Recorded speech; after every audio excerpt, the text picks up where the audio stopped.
Bueno, pues vamos, empezamos así. Tú empiezas, la compañera.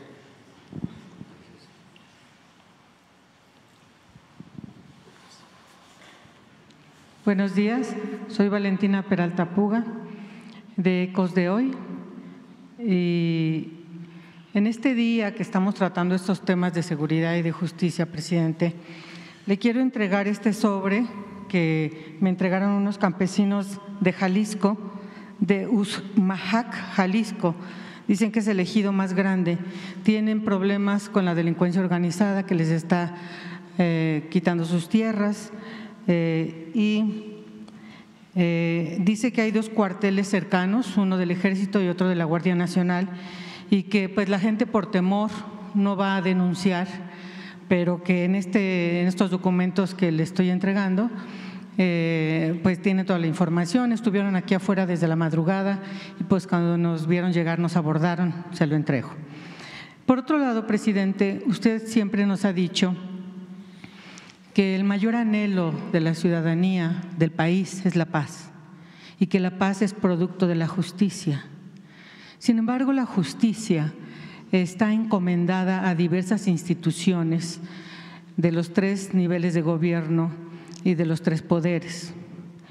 Y estas distintas instituciones se vinculan principalmente con temas de conducta, delitos, victimarios y víctimas. Sus responsabilidades se encargan de atender todos estos aspectos distintos de los fenómenos criminológicos. Pues las fiscalías y las procuradurías ven todo el tema de investigación, de judicialización y así cada una de ellas. El legislativo, las normativas y las víctimas. O sea, dedicamos todo este tiempo a ver cuántas personas responsables o probables han sido detenidas, cuántas armas, cuántos kilos de drogas y las víctimas. Todo este tema de justicia tiene como centro las víctimas. Y aquí en la estructura que tenemos en este país, nosotros sabemos que hay un sistema nacional de atención a víctimas que está conformado por los representantes de estos tres niveles y estos tres poderes. Según la ley general, presidente, usted es quien preside este sistema. Usted es el único que tiene la facultad de promover la efectiva coordinación y funcionamiento del sistema. Entonces, uno de los principales problemas a los que se enfrenta la atención a las víctimas es un tema presupuestal, porque desde su creación en 2012, la Comisión Ejecutiva de Atención a Víctimas, los incrementos a su presupuesto no son proporcionales a la cantidad de víctimas que atienden y que aumentan. Se van juntando se van acumulando las de cada día y las nuevas. Y es cuestión de en corto tiempo, la Comisión Ejecutiva de Atención a Víctimas quede inmovilizada sin capacidad de atención. Y esto sucede por muchos factores, pero hay dos fundamentales, que es donde le vamos a colocar la pregunta. Uno, las comisiones de atención de las entidades federativas, que por ley está obligada cada entidad a tener su comisión de víctimas, no atienden de forma integral. Sus parámetros de atención son muy inferiores a los que ofrece la Comisión Federal, la Comisión de Atención a Víctimas Federal. Y no es porque no quieran los titulares, sino porque sus mismos gobiernos no les asignan los presupuestos suficientes para una atención integral. Y entonces hacen todo lo posible para que estas familias, debido a las incapacidades en sus entidades federativas, propician todo para que sean atendidas por la Comisión Ejecutiva de Atención a Víctimas Federal. Y así es como se da la saturación inmanejable. Pero hay un segundo aspecto que a veces no se nota. Hasta que está uno ahí, se da cuenta cómo transita todo este circuito, se da uno cuenta que el segundo factor es que gran parte del presupuesto de la SEAV se destina a pagar las recomendaciones de reparación que se dictaminan y que realmente deberían asumirla las instituciones responsables de los delitos y de las violaciones a las víctimas con sus propios presupuestos. Por ejemplo, el Instituto Mexicano del Seguro Social debería cubrir los pagos por negligencias médicas, inclusive a las familias del ABC, En cambio de eso, la SEAP ha erogado alrededor de 150 millones de pesos solamente para el caso de ABC. Bueno, también están el Granadazo de Morelia y una serie de casos que ha tenido que pagar la Comisión Ejecutiva. La ley dice que la comisión solamente debe cubrir de manera subsidiaria, emergente, esos pagos, pero es temporal porque debe recibir los reembolsos de las dependencias responsables de los 3 niveles como Fiscalía General de la República, Fuerzas Armadas, IMSS y los gobiernos locales en un plazo máximo del siguiente semestre y no lo recibe. Tienen años esperando.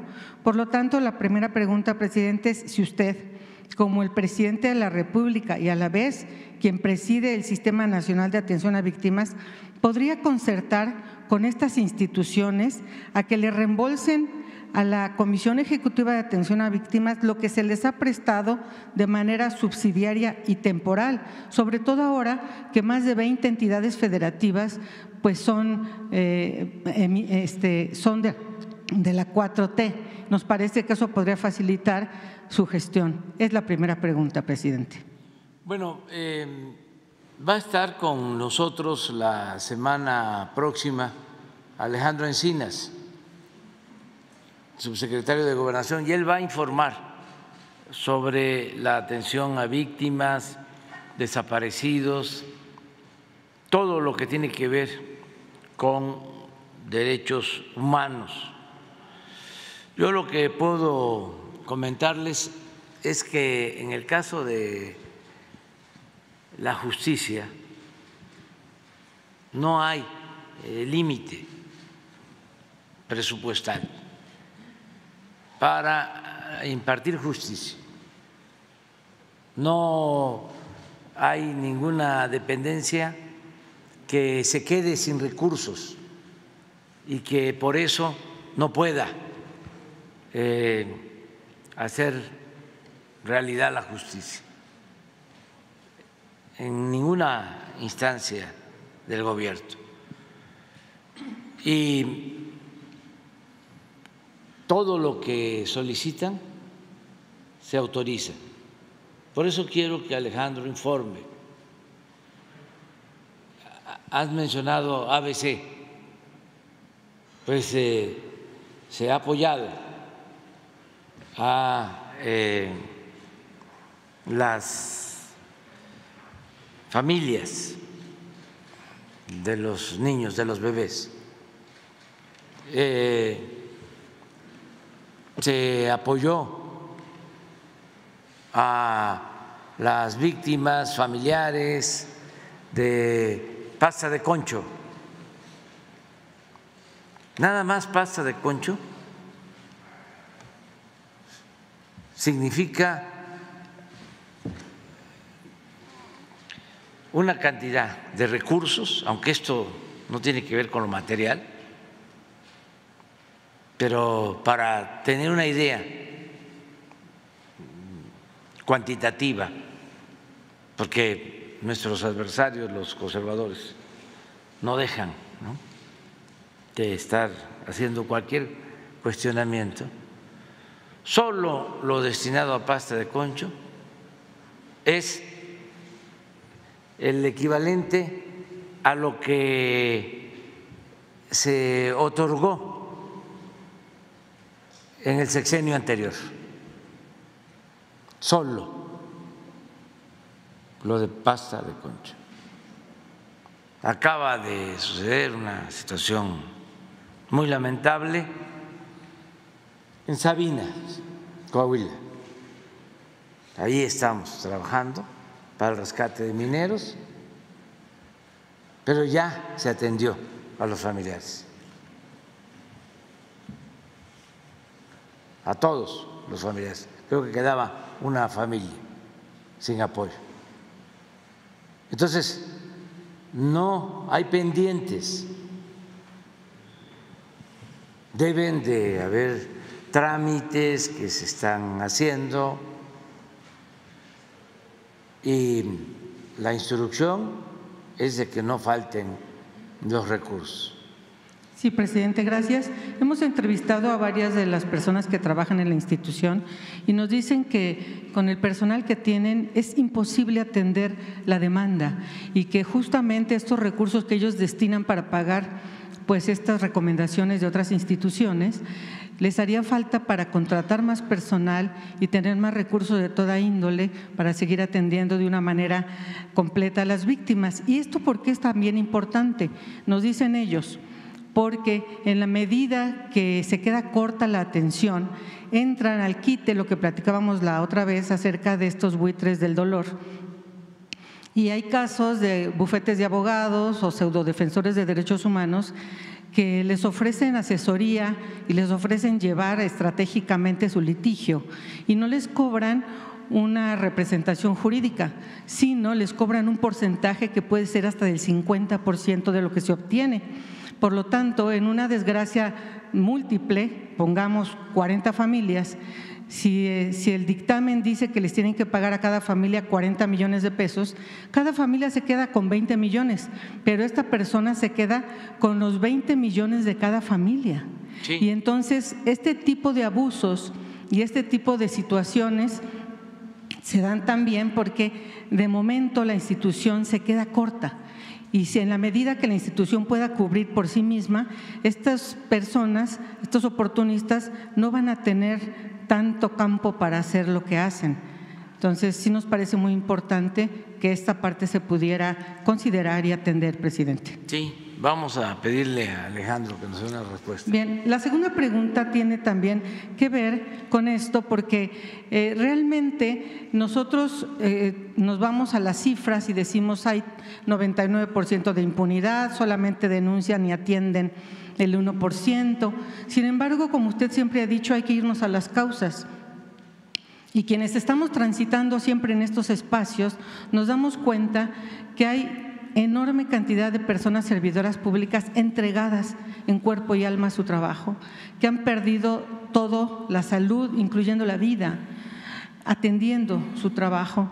Sin embargo, también están muy limitados con la cantidad de personal que tienen en todos los espacios del sistema de seguridad, del Sistema Nacional de Seguridad y todas las instituciones que lo componen.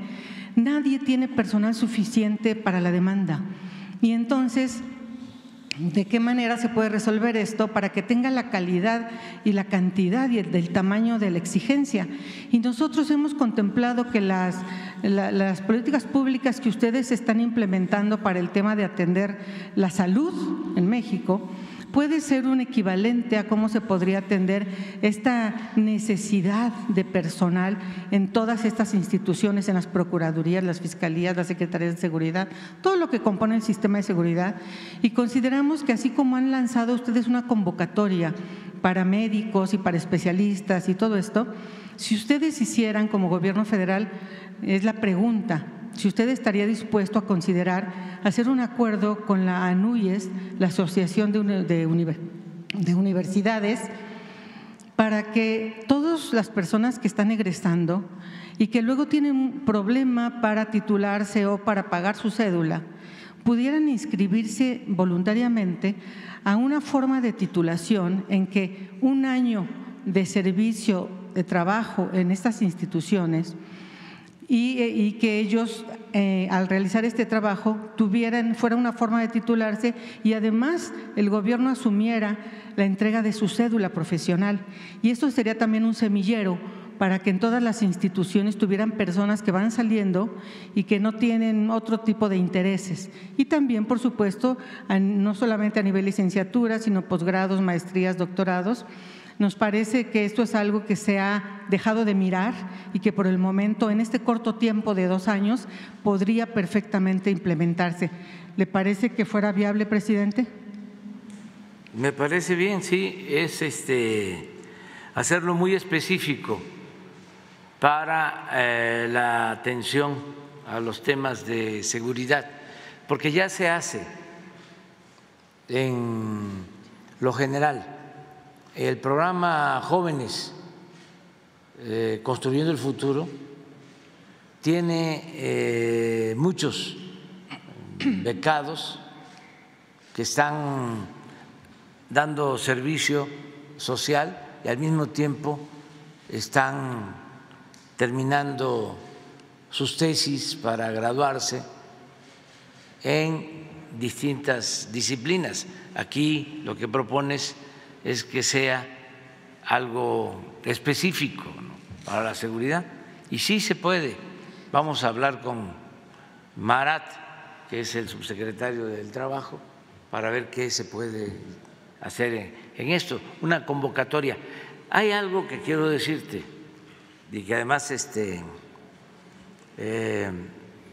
considero importante no dejar de lado. El gobierno tiene que operar con poco personal, con lo indispensable, porque uno de los problemas durante mucho tiempo, y sobre todo en el periodo neoliberal, fue de que creció demasiado el aparato burocrático.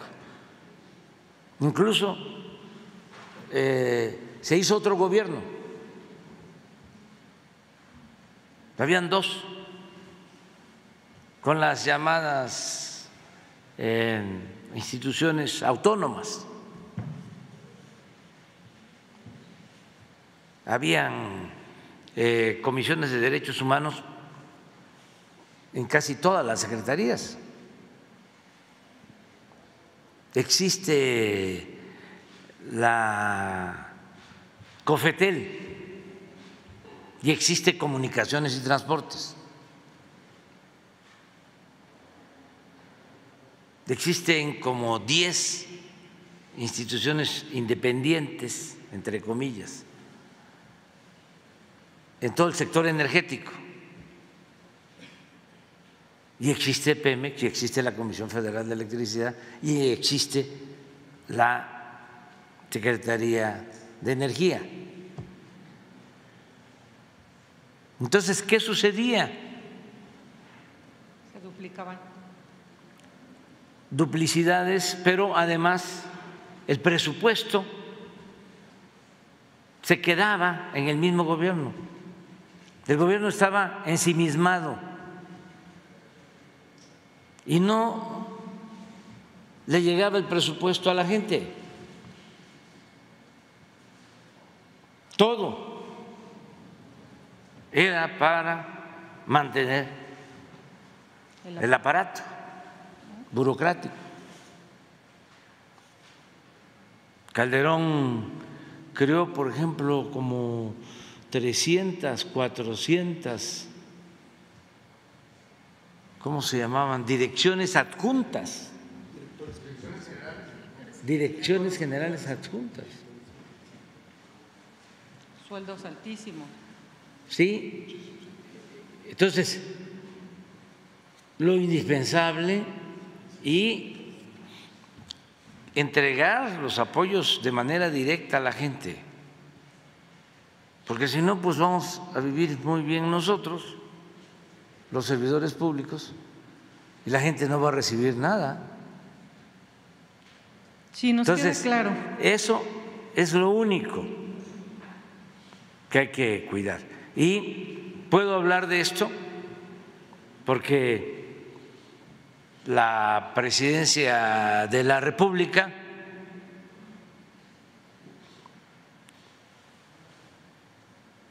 el último año del presidente Peña ejerció 3.600 millones de pesos y nosotros estamos ejerciendo este año 600 millones. De 3.600 a 600. Sí, un dispendio. Y no es posiblemente mejor, pero tampoco posiblemente peor. Entonces, no es solo aparato. Entonces, sí lo indispensable, ¿no? Que no falte lo indispensable y que haya mucha mística en el servidor público, porque no es cualquier trabajo, es servir y hay que tener vocación para eso, emoción social, sentirse muy satisfecho por lo que se está haciendo. Y no es que ya llegó la hora en que me tengo que ir. Sí, nada más. O sea, eso no. ¿Por qué estamos rescatando a Pemex? ¿Por qué estamos rescatando a la Comisión Federal de Electricidad? Por los trabajadores, por su entrega, por su mística. Estamos rescatando a estas empresas públicas por los trabajadores y por los técnicos, porque están entusiasmados. Acabo de estar en Tamaulipas y había un desánimo tremendo en los trabajadores de la refinería de Ciudad Madero. Llevaban como 6 meses sin trabajar porque estaba cerrada la refinería. Como a los de arriba no les importaba, porque ellos estaban metidos en los negocios, en el negocio principal que tenía el gobierno o que tenían los políticos corruptos, que era entregar bienes nacionales, eran vendedores de bienes de la nación a particulares, nacionales o extranjeros. Esa era la función principal del gobierno. ¿Qué les va o qué les iba a preocupar que estuviese cerrada la refinería de Madero? Entonces, esto fue creando una indolencia,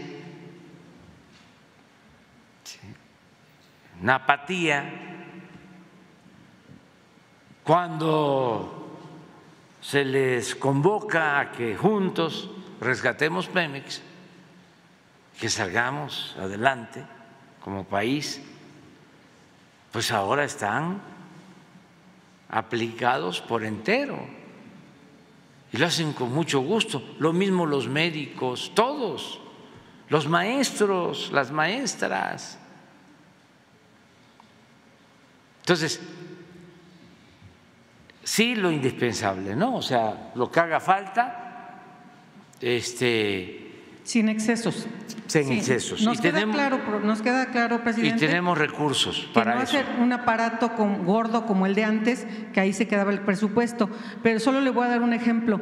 En la Fiscalía de Búsqueda de Personas Desaparecidas, cada ministerio público tiene un promedio de 60 carpetas de investigación. Humanamente es imposible atenderlas. Y claro que entonces cometen omisiones.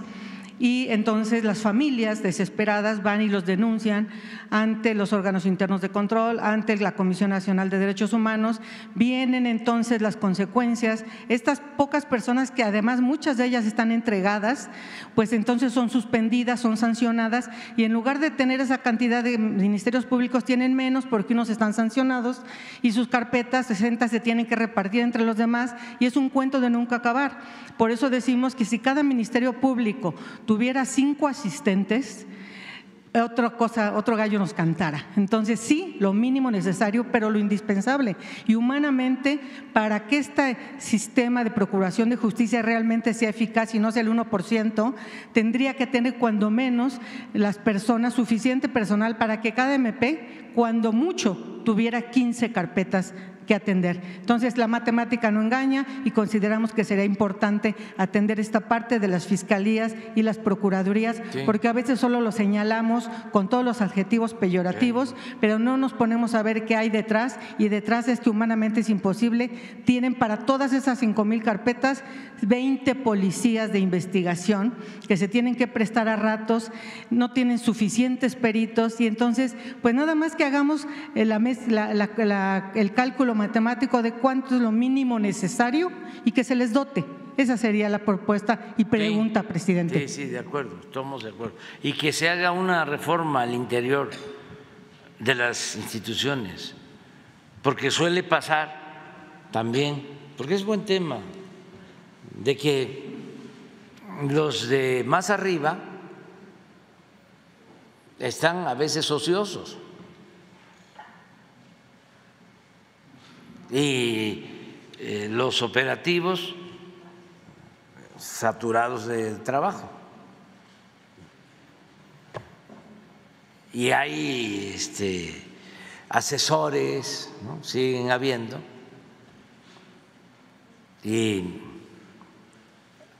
gastos superfluos, innecesarios, cuando debería de apoyarse más a los que lo necesitan.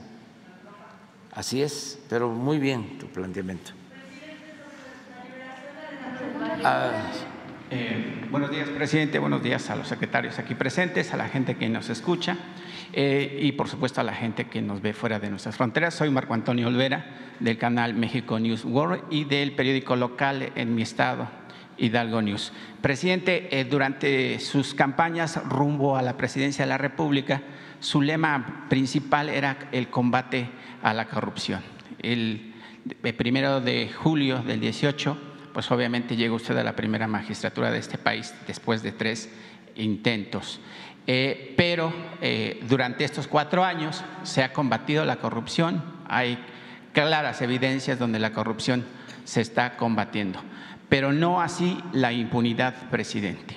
Le explico y quisiera que hiciera usted una reflexión sobre el tema del Poder Judicial, porque finalmente el Poder Judicial sigue siendo un talón de Aquiles para la impartición de justicia en este país, donde ministros, jueces, ministerios públicos, pues son los responsables de la impunidad en este país.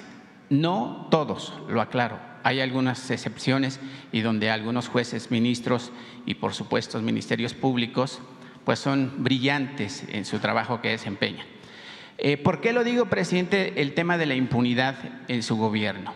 Porque Juan Collado actualmente en su cuenta bancaria en Andorra tiene 224 millones de dólares. Rosario Robles, que recién se fue a su casa, participó en la estafa maestra y ahora opina en los programas de Ciro Gómez Leiva, de Carlos Marín, de Joaquín López Dóriga, como si fuera una mujer honesta. ¿Con qué moral se atreven a darle esa apertura a esta señora que participó en la estafa maestra?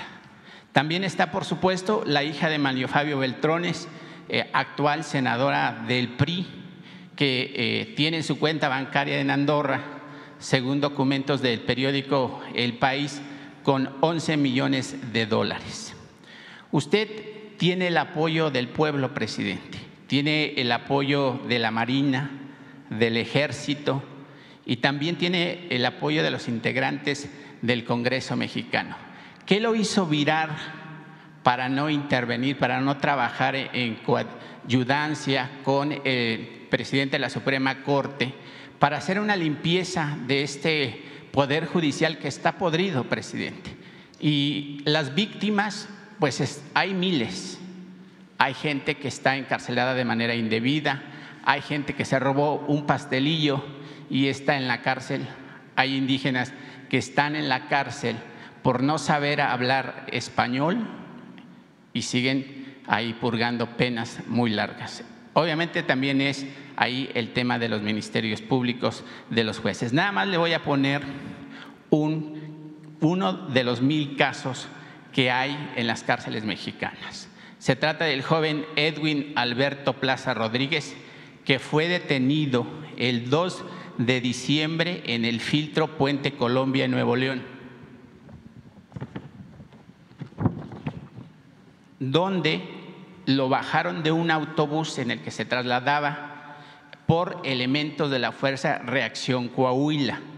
Posteriormente, sin obviamente verificar si era culpable o no de los delitos que ahora voy a mencionar, lo metieron al Ceferezo de Piedras Negras. Posteriormente lo trasladaron a Gómez Palacio, Durango. Después, y actualmente lo tienen en el Ceferezo de Torreón, Coahuila. Tiene el expediente 5570, y lo acusan de delitos de crimen organizado y secuestro. Ahora el juez le dice que acepte la culpabilidad de estos delitos, que le darán 30 años de cárcel y que después en 15 años va a salir del reclusorio. Presidente, ¿cuál es ese mensaje? ¿Cómo podemos limpiar? ¿Usted por qué viró en no participar para la limpieza del Poder Judicial? Porque le vuelvo a reiterar, usted tiene el respaldo del pueblo. Su gobierno ha hecho énfasis en el combate a la corrupción y hay evidencias que se ha combatido la corrupción, pero la impunidad sigue a flor de piel. Pareciera que los delincuentes de cuello blanco se siguen burlando de México, pareciera que los delincuentes de cuello blanco pues se siguen paseando por las playas de Europa con carros Ferrari. Ahí también está Romero de Champs, que también sigue en el limbo el caso de este señor que llevó casi a la quiebra a Pemex, presidente. Le voy a dejar aquí, aprovechando que está la secretaria Rosa Isela, todo el caso de este joven para que obviamente si pueden auxiliarle, si pueden ver qué pasa con este tema. Pero yo quisiera saber una reflexión sobre el tema, presidente. Bueno, ya he hablado del tema. Yo soy un convencido de que el principal problema de México era la corrupción. Y sí, continúa habiendo corrupción, pero ya no es lo mismo. Antes el gobierno estaba orientado por entero, por completo, a el saqueo, a la corrupción. Decía Tolstoy que un Estado que no procura el bienestar del pueblo no es más que una banda de malhechores.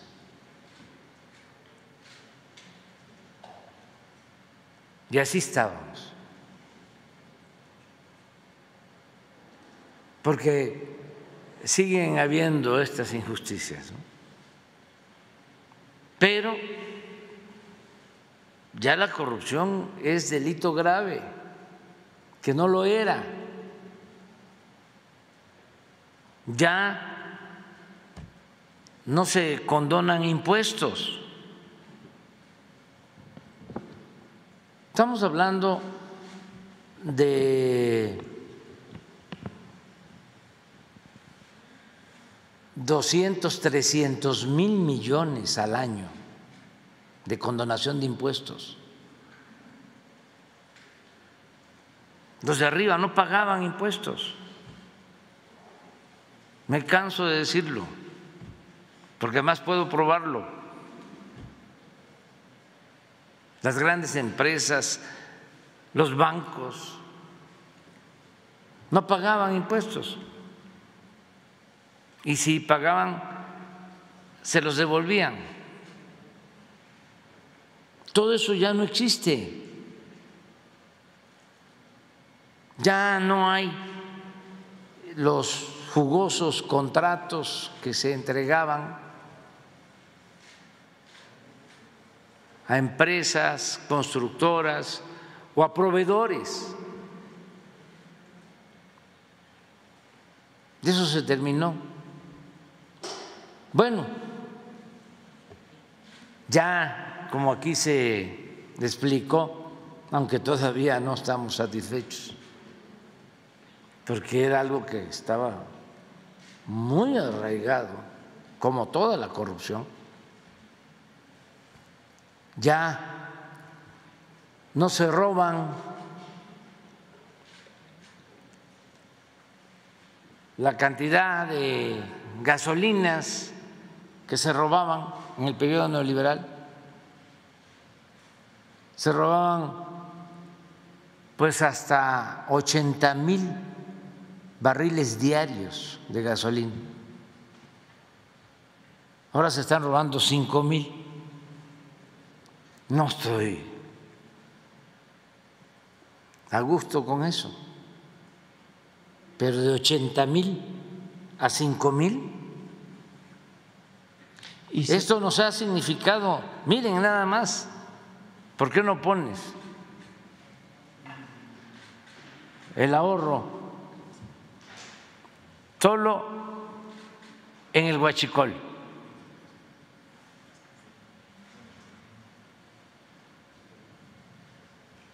Entonces, sí, se ha avanzado mucho. 231,000 millones de pesos es lo que estimamos de ahorro. Así lo encontramos.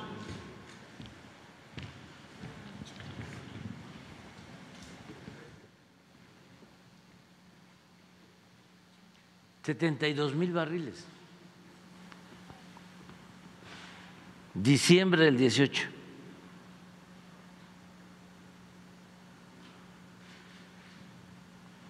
Aquí tomamos la decisión. Nos ayudó el pueblo porque hubo bloqueos, nos destruyeron ductos, tuvimos que recurrir a la compra de más de 600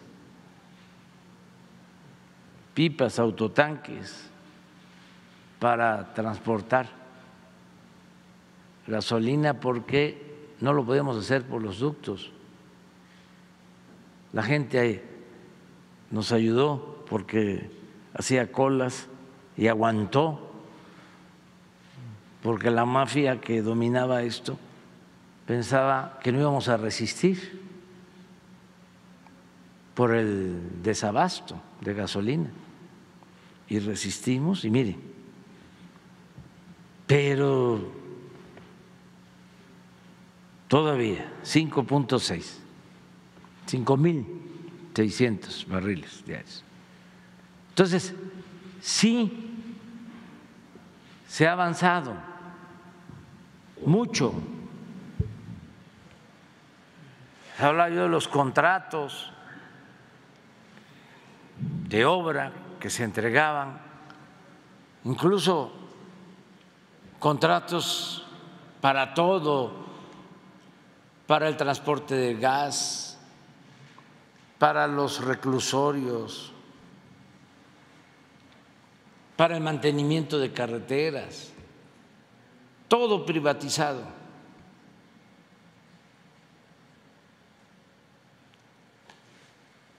La compra de medicinas, 100,000 millones de pesos al año para 10 distribuidores, ni siquiera laboratorios, influyentes, traficantes de influencia. Se dedicaban a robar, a saquear. Ahora lo estamos constatando porque están con mucho coraje y se obnubilan y han desatado campañas de desprestigio, guerras sucias, cuando no es el plan del señor X, es el plan Chachalaca o el plan Guacamaya o el plan Sopilote o el Pejelic.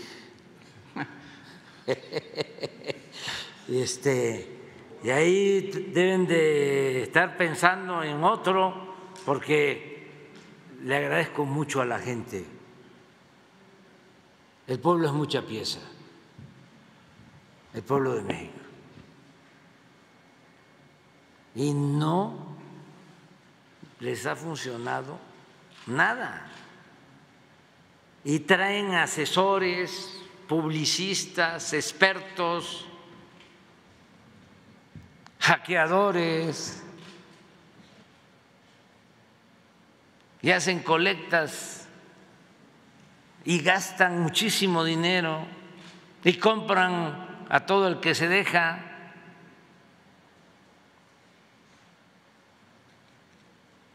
Y la mayoría de los medios en contra, con honrosas excepciones. Y nada, no han podido. ¿Cuál es la clave? Lo que tú mencionabas, no permitir la corrupción, no permitir la impunidad y atender a la gente, pero apoyar a los pobres, apoyar al pueblo.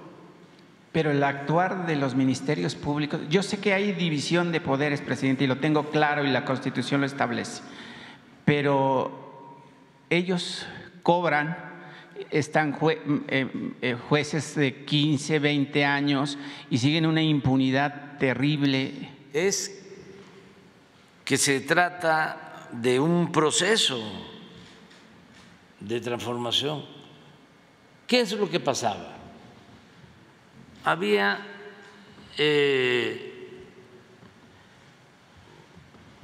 un proceso de degradación progresivo. En esencia, padecíamos de una decadencia, no solo de una crisis, sino de una decadencia, algo que afectaba lo económico, lo social, lo político, lo moral, lo ético. Por eso es una decadencia. ¿Cómo enfrentar una situación así? Pues solo con una transformación, arrancando de raíz la corrupción, iniciando una etapa nueva en la vida pública del país. No había otra opción. Si eso no se hubiese realizado, se hubiese seguido hundiendo el país y tendríamos no solo una crisis económica, una crisis de bienestar social, tendríamos una crisis de ingobernabilidad. Entonces, se necesitaba esta transformación, acabar con privilegios y poner como protagonista principal al pueblo de México, por el bien de todos, primero los pobres, porque solo así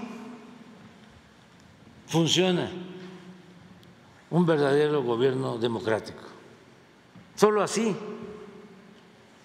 se puede sostener un gobierno que busca una transformación, apoyando al pueblo para que en consecuencia, en correspondencia, el pueblo apoye a su gobierno. Esa es la clave. Por eso No aplica Goebbels. No funciona. Se acabó todo eso. Y espero que nunca más regrese. El que los medios de información, el cuarto poder, un grupo de presión que sometía a autoridades corruptas. Llegaron al extremo de ellos elegir, de ser los grandes electores y de imponer autoridades.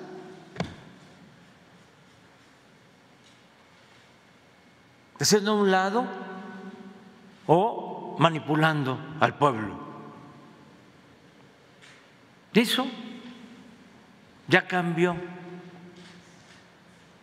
Porque ha cambiado mucho la mentalidad de nuestro pueblo.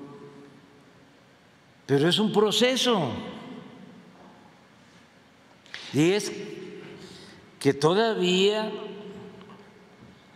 no ha terminado de morir lo viejo y no ha terminado de nacer lo nuevo.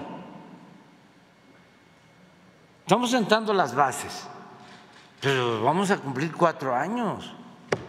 Sí. En diciembre. Son 4 años. A usted además le faltarían 2, pero ha trabajado 8 porque casi trabaja 20 horas. Estoy seguro que voy a entregar la estafeta a quienes van a continuar. Estoy seguro de eso. Eso me tiene muy contento, porque no va a haber marcha atrás. Lo que diga mi dedito. No, ya no van a regresar los corruptos.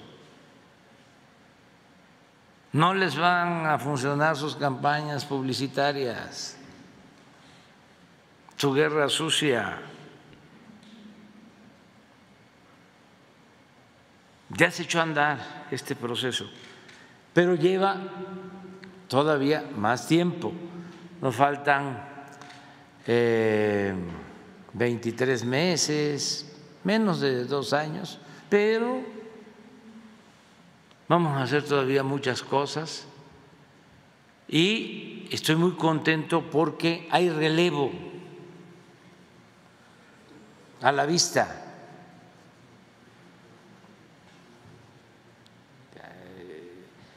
Eso pues es una garantía de que vamos a seguir adelante transformando al país. Yo ya no voy a estar, porque me voy a retirar, entrego la banda a finales de septiembre y me jubilo y políticamente desaparezco. No vuelvo a opinar, no quiero ser cacique, caudillo, líder moral, ya no puedo dar consejos, no voy a hablar de política, ni siquiera con mis hijos, con mi familia, nada. Ya termino mi ciclo y ya van a venir otros. Tu pregunta, la política, entre otras cosas, es optar entre inconvenientes. A mí me tocaba cumplir una tarea. A veces como se dice coloquialmente, el que mucho abarca, Poco aprieta. poco aprieta. Y una de las cosas que se tienen que aprender es el que debe uno de priorizar. Hay 1000 problemas, grandes, graves problemas nacionales. A ver, de todos estos, ¿cuáles son los esenciales? Combate a la pobreza y seguridad. Por ejemplo, el combate a la pobreza, el combate a la inseguridad, el combate a la corrupción, el garantizar el bienestar, la felicidad del pueblo. Entonces, hay otras cosas que son importantes, pero que no se pueden resolver en el corto, en el mediano plazo. Por eso algunos gobernantes que tienen éxito y cuentan con el apoyo de la gente y saben de que pueden hacer más, han optado por la reelección. Pero yo no soy partidario de eso. No es solo un asunto de principio, sino que hay que demostrar en los hechos que no se tiene tanto apego al dinero ni al poder. Es que ya cuando la persona se siente insustituible y se cae en el necesariato, ya es Porfirio Díaz o Santana.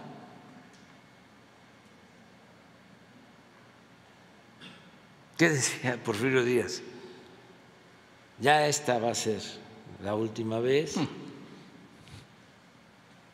Hasta el periodista Krellman lo entrevistó en 1906 y dijo que ya el pueblo estaba preparado para la democracia.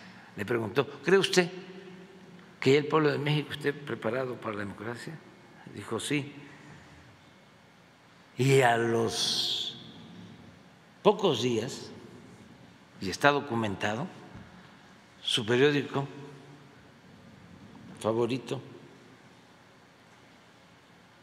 que como paradoja se llamaba El Imparcial,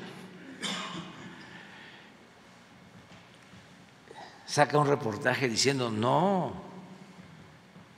¿cómo nos va a dejar? ¿Qué va a hacer del país? ¿Y la paz? ¿Y el progreso? Le necesitamos. Y ahí van, ¿no?, las fuerzas vivas a verlo en Chapultepec, a decirle, le necesitamos. Y ya salía él a decir,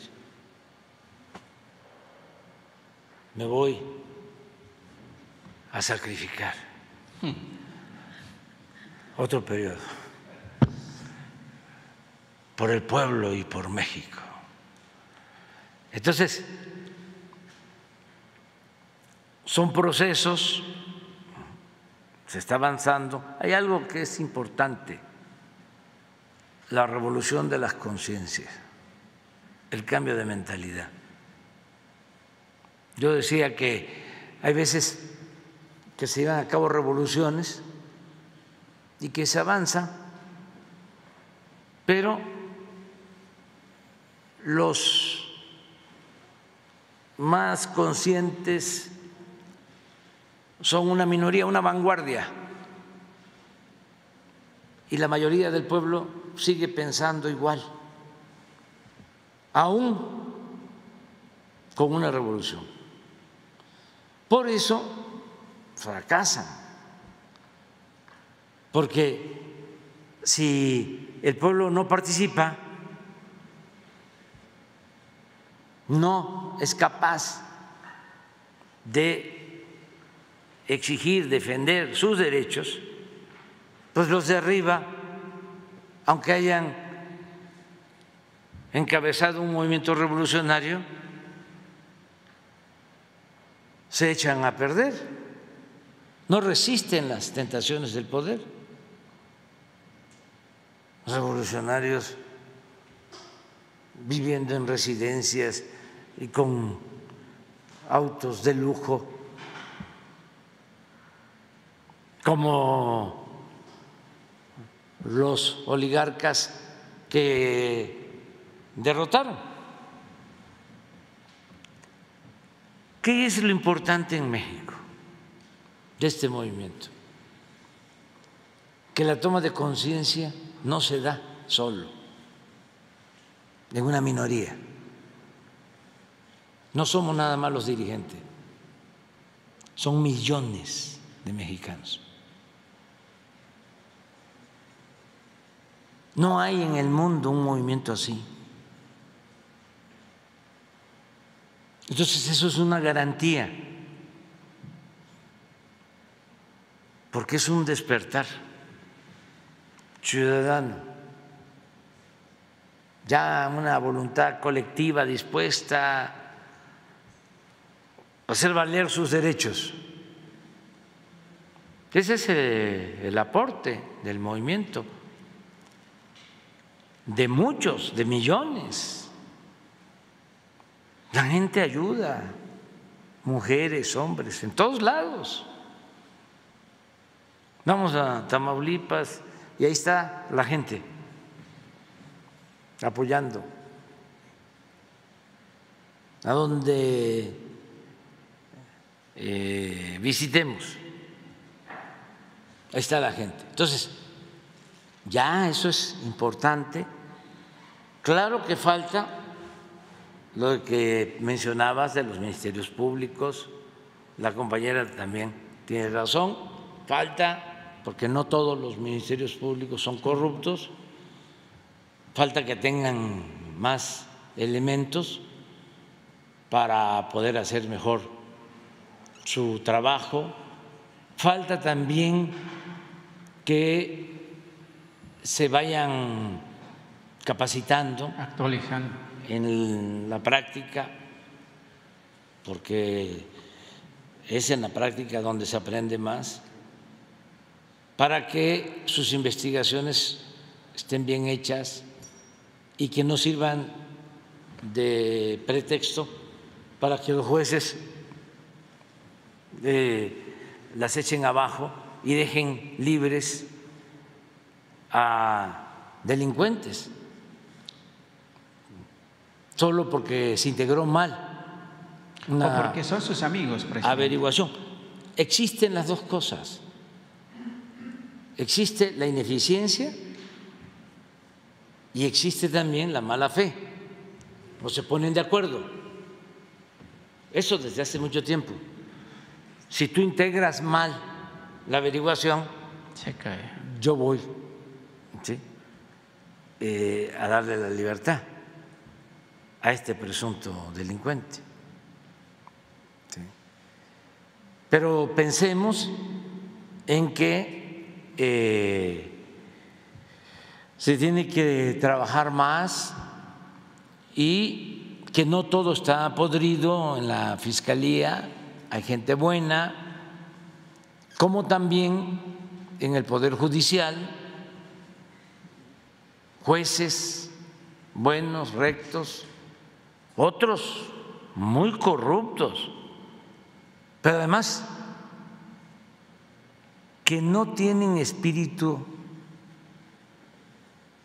de juez, porque no actúan con imparcialidad. Los domina su ideología conservadora. Hay jueces que están al servicio de los potentados,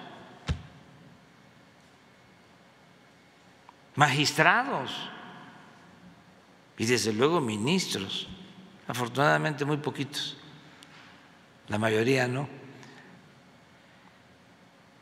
pero les llega una petición de amparo de Repsol y de inmediato, o de cualquier empresa y de inmediato. Son como sus empleados y hasta lo hacen por gusto, no necesariamente por dinero. No es por el soborno, por la mochada, sino porque se identifican. No les gusta defender el interés público, aunque parezca increíble, les gusta defender lo personal, lo individual y sobre todo el interés económico, no el interés general, no el interés colectivo, no el interés público. De la nación. Ni a los pobres ni a la nación. Así hay muchos. Pero todo esto tiene que ir cambiando, se ha ido avanzando. Déjanos tu planteamiento de este joven que está detenido. Sí, presidente. Hemos estado viendo muchos casos. Es que hay cientos, decenas. Sí, muchos casos. Rosa Isela podría hasta informarnos sobre eso. Y acabo de conversar con el presidente de la Corte y ellos tienen también ya un programa para revisar todos estos asuntos, por ejemplo, donde hay personas detenidas que no han sido sentenciadas por años o personas detenidas porque no tienen quien los defienda. Hay algunos que no hablan el castellano. O que no hablan del castellano, ¿sí? Pero han liberado ya a muchos. Él me comentaba que en su informe próximo, al que voy a asistir, porque a eso vino, tuve pues la dicha de platicar con él, vino a invitarme a su informe, voy a asistir y él va a dar a conocer a cuántos el Poder Judicial les ha dado su libertad. Desde luego faltan, él está consciente y tú podrías hablar de algo de eso. Sí, señor, pero más adelante podemos dar un avance de cómo. Bueno, pues eso, sí. Coméntalo. Gracias.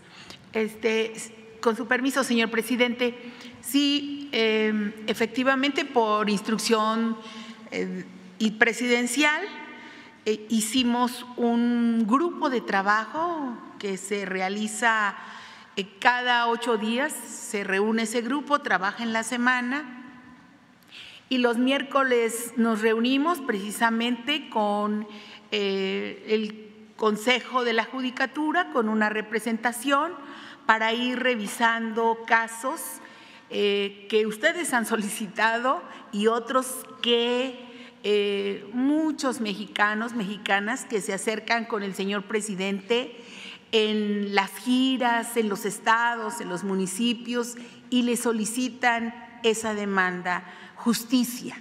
Entonces, estamos revisando diariamente un grupo de compañeros y compañeras, fundamentalmente abogados, y trabajando sobre todo para hacer posible que haya, pues en algunos casos, penas sustitutivas de delitos y en otros muchos casos que se puedan decretar, pues en algunos casos, amnistías. Y estamos viendo también con muchos estados que están siguiendo este ejemplo de revisar sobre todo aquellas personas que tienen muchos años en los reclusorios y en los cuales pues no hay sentencias como aquí se informa. Yo comentaba ahorita con el señor presidente que si en días posteriores podríamos actualizar el informe de lo que él nos solicitó para septiembre y podemos tener un nuevo informe para octubre o a principios de noviembre y que pudiéramos estar junto con el Poder Judicial y algunos otros tribunales de los estados con los cuales han estado los jueces trabajando precisamente para lograr diversas ejecuciones de penas. Entonces, nosotros quedaríamos para ver algunos otros casos que, por cierto, van avanzando y también tenemos noticias sobre algunos planteamientos que ustedes han hecho aquí al señor presidente. Con mucho gusto, presidente. Y rapidísimo, presidente, tengo varios temas, pero ya no los voy a hacer porque no le quiero quitar el tiempo, pero nada más voy a hacer dos recordatorios. Usted siempre habla de los migrantes, que son nuestra palanca de desarrollo, nuestro apoyo, el envío de más de 60,000 millones de dólares en remesas pese a la pandemia, pues ayudaron para que las economías de los municipios, las aldeas, los pueblos, las rancherías de nuestro México se sostuvieran y hubieran un consumo, por lo menos básico. Yo le planteé hace más de medio año que hay un migrante mexicano que se fue del estado de Veracruz, primero a Washington, ahora está en Texas, pues no tenía dinero para pagar su departamento, que además es un departamento del Infonavit. Aquí vino a la conferencia el director del Infonavit a decirle a usted que iba a ver el caso con el tema del banco Scotiabank. La cuestión es de que pues el señor vino a mentir, porque vino a decir que ya estaba arreglado el caso. La verdad es que no es cierto.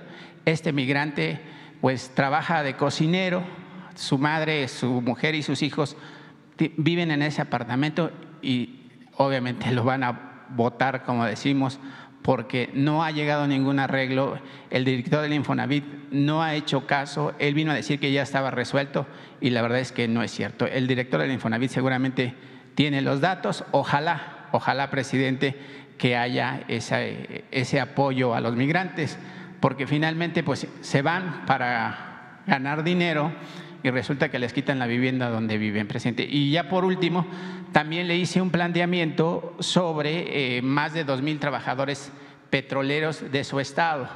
Usted dijo que se iba a reunir con ellos a fin de entrar en un diálogo. Yo no estoy pidiendo que les paguen, que les dé dinero de las arcas públicas del país, porque usted bien lo dice, que lo cuida y que además hay que distribuirlo de manera equitativa. Pero también aquí le voy a dejar con un sobre con Jesús una resolución de la Suprema Corte de Justicia de la Nación donde dice que pues sí tienen todavía unos derechos ahí que yo desconozco porque yo no soy litigante, pero sí me gustaría, presidente, que tomaran en cuenta las voces de esos hombres y mujeres que además usted también lo ha dicho, que son trabajadores que sin ellos no se hubiera vuelto a arrancar la operación de las plantas petroleras de este país y así como los integrantes de la Comisión Federal de Electricidad, presidente. Sí, de acuerdo. Vamos a verlo del Infonavit. De todas formas, nos vuelves a dar los datos y vemos lo de los trabajadores petroleros. Aquí le traigo el sobre ahí está cerrado, Sí. se lo entrego y ustedes ya Sí. tendrán la última palabra. Yo lo único que pido es que exista un diálogo, y usted lo ha planteado desde la trinchera de donde está, que el diálogo es el mayor acceso a la libertad. Sí, y siempre estoy dialogando, hablando con ellos, donde quiera que voy, estoy así, conversando. Y es una auténtica comunicación de mensajes de ida y vuelta. Y me están planteando cosas siempre, y les estoy dando respuesta y buscamos la forma de solucionar los problemas. Pero déjanos eso. Gracias, Sí, presidente. déjanos eso. Buen día. Muy bien, te toca a ti, pero sí, para mañana. ¿Sí puedes? Los dos. Los dos. Sí. Ellas dos, porque sí, la verdad, ya estaban señalados. Y a mí me gustaría de una vez ya de resolver, pero ellos dos. Sí, y ya después nos vamos ya mañana tengo todo el tiempo, pero además ahora tengo algo que decirles, y me voy a llevar otro tiempecito antes de irnos a desayunar, al café con leche con pan. Siéntese. No, es que quiero presumir algo, ¿no? Quiero tirar aceite, quiero decirles que me dio mucho gusto dos cosas, o sea, que a lo mejor pasan desapercibidas y por eso las quiero subrayar. Uno, el resultado de la encuesta del INEGI sobre percepción sobre inseguridad en México. ¿Por qué no la pones? Porque la del INEGI, no, la de la percepción, y después la otra. Miren, esto es importantísimo.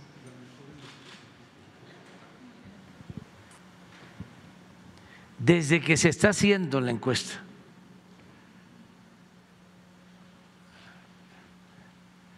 en este trimestre es el más bajo.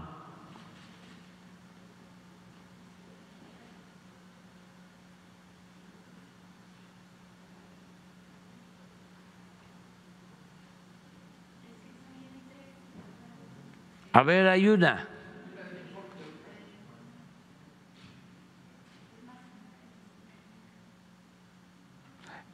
Y es percepción, pero ayuda mucho a entender que la gente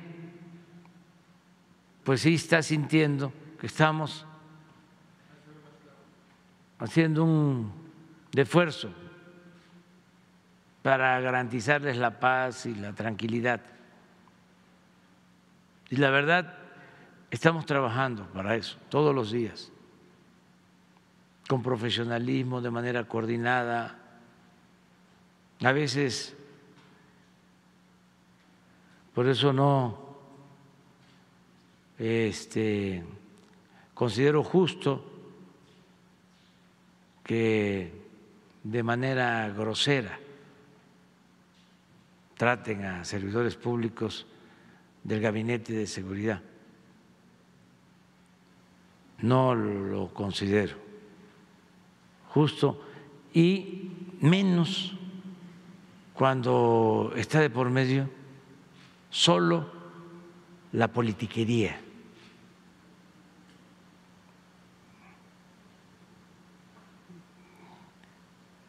La militarización, dicen los conservadores hipócritas. ¿Quiénes fueron los que militarizaron el país? Ellos.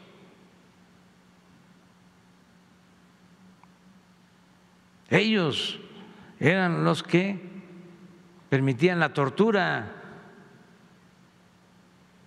ellos permitían las masacres, ellos eran los que daban la orden del mátalos en caliente. Y ahora, como buenos hipócritas conservadores, ¿no?, se convierten en los paladines, en los defensores de los derechos humanos. No, la verdad, no somos lo mismo, no somos iguales.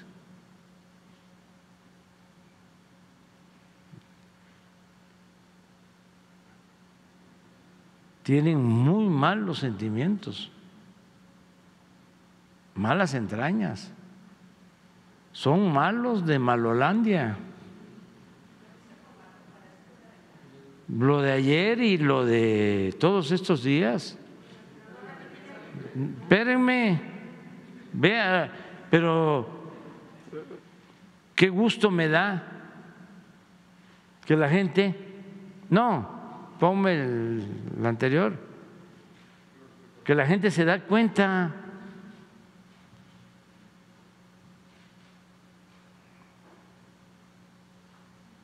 Y no solo eso, ahora sí pon.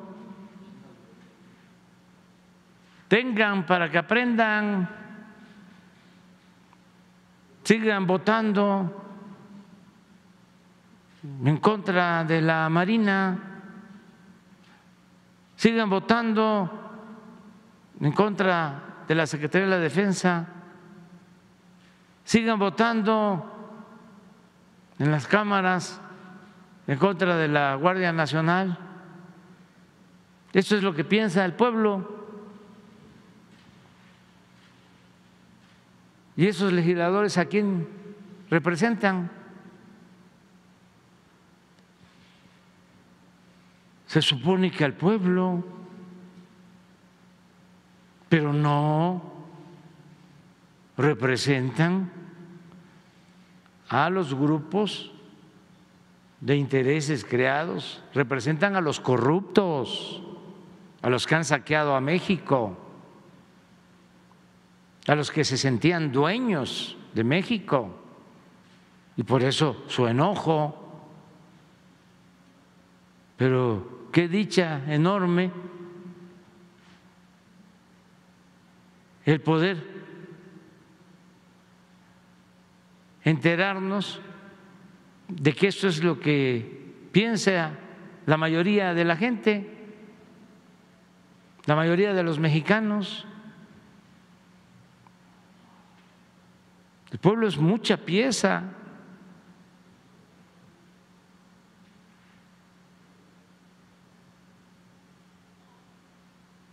Y nada más por respeto, y ahí se los dejo de tarea, no ponemos lo que piensa la gente de otros, de otras instituciones, porque ya es mucho. Pero ahí queda eso. Entonces ahora sí ya, café con leche con pan.